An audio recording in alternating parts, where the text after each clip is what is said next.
ashtrays and the scotch underneath the. That reminds me of one of those old 80s movies. That's like bar rescue, though. That's the kind of stuff they need to hear, and they don't.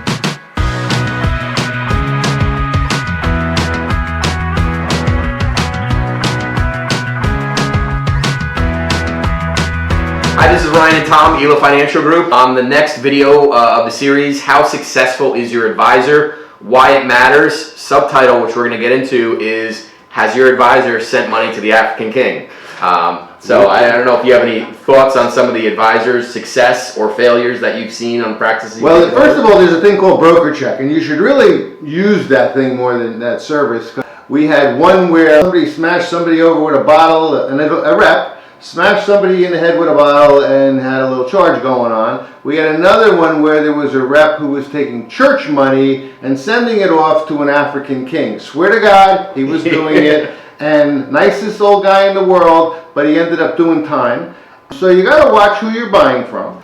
You know, company culture, staff culture is all built on that. One of the things that we do, you might notice as clients, is do they have a staff around them? How good are they, and how good are their staff? And we have another video that you could check out where we talk about staffing and growth and things like that. But that's one of the metrics that we take a look at. Staffing is one, but also are they commission or fee based? Okay, if it's a fee based practice, there's more revenue coming through it, and it's going to cost more, but it might be the practice you want versus an older commission based one. And that's how you get to service, is paying that advisory fee. When you're commission, I just feel like you're constantly looking for that next paycheck. How are you going to pay, Susie that's working in the front answering the phones? Do you have to go out and sell a product in order to get that? The joke of that is, I couldn't have 12 people here if I was commission-based, period. End of story. I couldn't even figure out how to do that concept. Also, the type of products they sell. If you're not selling a lot of annuities and you buy a big annuity practice, one of the problems with annuities is the insurance companies don't readily let you take over as broker of record. But you know what? Old commission-based practice is not a bad practice, because you're going to pay some. Let's talk about costs and all, okay? So you're going to pay some time, X amount times revenue number, okay? So let's say it's usually the easy ballpark, without going into deep, stupid dives into how to do a calculation on EBITDA and all that other stuff. 2 times gross works pretty well, and that's all I've ever done. And we've gone through, as we were doing our succession, as far as going through 3 or 4 different iterations of evaluation, and at the end of the day, they all pretty much did come back to 2 times revenue. So if you're paying 2 times revenue and the rep is only getting trail fees, so it's 2 times a quarter of a point, and you convert, what we've done is convert a lot of that to advisory, so suddenly it's 1% business versus a quarter. I'll do that all day long, okay? So, and it's good for the client too, because they're getting more service, they're getting more features. We talked about last video, they're getting more technology, consolidated statement, financial planning, all those things where a lot of the other advisors are kind of falling off on that. I think another thing is the rep a leader in their field? Do they speak at conferences? Do they have the respect of the home office? Are they doing enough business to get the respect of the home office, which helps in the transition? That helps a lot. I think another one that you should talk about too is, where is the rep? Is the rep just an employee where they own the clients, and if they wanted to leave, could they bring them with them, or are they going to get sued by their broker dealer if they try to do that? Because a lot of clients don't know that. The clients don't know that, but the other thing is, do I have to, as the buyer of the firm, of that practice, do I have to go work for your broker dealer? A lot of them, that's the only way you're going to get a clean buyout. So normally what happens is, some of the wirehouses, you're going to sell it to somebody in the firm.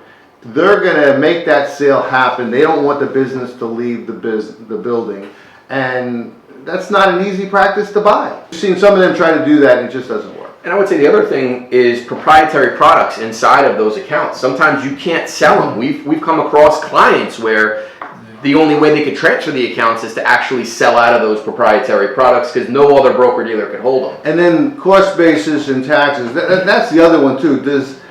It's hard to find this information, but if you had a practice and everybody's got a cost basis, they're going to cry when they sell things. They're not going to be able to transition it to other types of platforms, etc., very easily. Sometimes when a rep is transitioning out, they really want you to take care of their kids. I'm thinking about some of the priests that we've had that, they wanted to make sure that you're taking care of John and Susan who are parishioners of their church. And You don't know some of the connections they all have. We just take it on as they're all important people. We take care of them. Again, that's a staffing thing. You have to have the people to do that. You have to look at the book of business. You have to get not just the dollar amounts, but also what is it, cost basis, transferability, all those things. Most of my buyouts were through our broker-dealer, which made it very easy to take them over. I mean, some of the other ones we've seen have been outside, which have not been any. And what about some of the reps staying on? Do you have a preference as far as if a rep end date is right away, or because you've had both where clients either have passed away and you're just, here it is in your lap, or,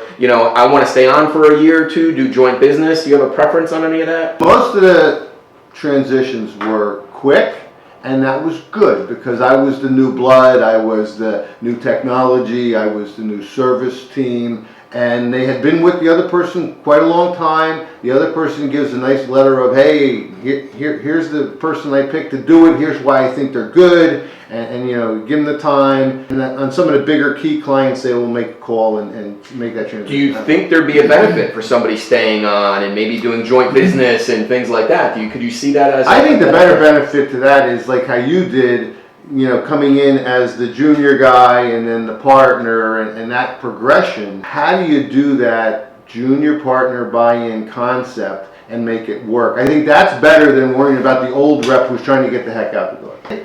When we walked into one of the practices, the conference room looks like it was from 1962. The bookshelves had tax facts books from 1929, I think. It went so far back. Prospectuses for partnerships that all went bankrupt. They're still on the shelves for some reason. I didn't know why it was there. And very old, dated, ashtrays and the scotch underneath that reminds me of one of That's those like- 80s movies. That's like Bar Rescue, though. That's the kind of stuff they need to hear. And they don't want to change anything, but the key point is that's what the clients are seeing. And as you take them over, then they see the other side where it's not that way. And that's the perfect situation when you do that. So thanks for listening. We'll have one or two more of these. And if you have any questions, information's on the bottom. Give us a call, give us an email. Talk to you soon. Thank you.